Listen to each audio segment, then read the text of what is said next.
আসসালামু আলাইকুম সবাইকে। কেমন আছেন সবাই? আমি আলহামদুলিল্লাহ মোটামুটি ভালোই আছি। তো ইচ্ছেটা আমার হাজব্যান্ডের, কিন্তু আমি যেহেতু তার ওয়াইফ, পূরণ করার দায়িত্বটা কিন্তু পুরোটাই আমার, তাই না? তো আমার হাজব্যান্ডের খুব ইচ্ছা ছিল সে আমার হাতের রোস্ট খাবে আর পোলাও খাবে। যদিও বলেছে মনে হয় 6 মাসের মতো হয়ে গিয়েছে, কিন্তু কোনো না কোনো কারণে আসলে আমার বানিয়ে খাওয়ানো হচ্ছিল না। কিন্তু এর মাঝে যে সে রোস্ট খায়নি এমন না, খেয়েছে, কিন্তু সে আমার হাতের রোস্ট খাবে এই আর কি। তো এই যে আমি চিকেন ভাজি করতেছি আর এখানে একটা মশলা মিক্স করে নিচ্ছি, আর এই মশলাটাই আমার একদম শাহি রোস্টের মতো লাগে।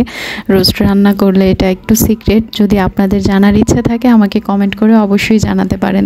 তো এখানে আমি নুন আর হলুদ দিয়ে চিকেনটাকে হালকা করে ভাজি করে নিচ্ছি। আমি ডুবো তেলে ভাজি করতেছি না, হালকা তেলে ভাজি করে নিচ্ছি। আর যে আমি যেই মশলাটা বানিয়েছিলাম ওইটা এই যে মিক্স করার পরে এরকম এসেছে। তো এরপরে আমি কিছু পেঁয়াজ বেরেস্তা করে নিচ্ছি এখানে।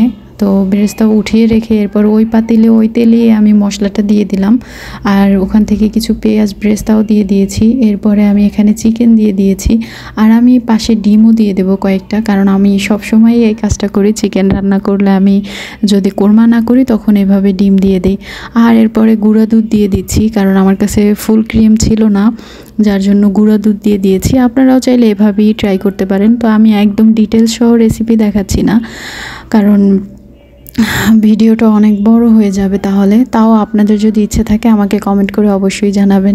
তো এই যে আমার রোস্টের ফাইনাল লুক। আমি একটু গ্রেভি বেশি রেখেছি, কারণ আমার হাজব্যান্ড এটাই বেশি খেতে পছন্দ করে, আর আমার শ্বশুর শাশুড়ি তারাও। তাই আরেকদিকে আমি পোলাও রান্না করতেছি। তো পোলাওয়ে আমি সবসময় চেষ্টা করি গাজর কুচি দেওয়ার, আর আমার বাসায় মটরশুঁটি ফ্রোজেন করা ছিল, ওটাও দিয়ে দিয়েছি।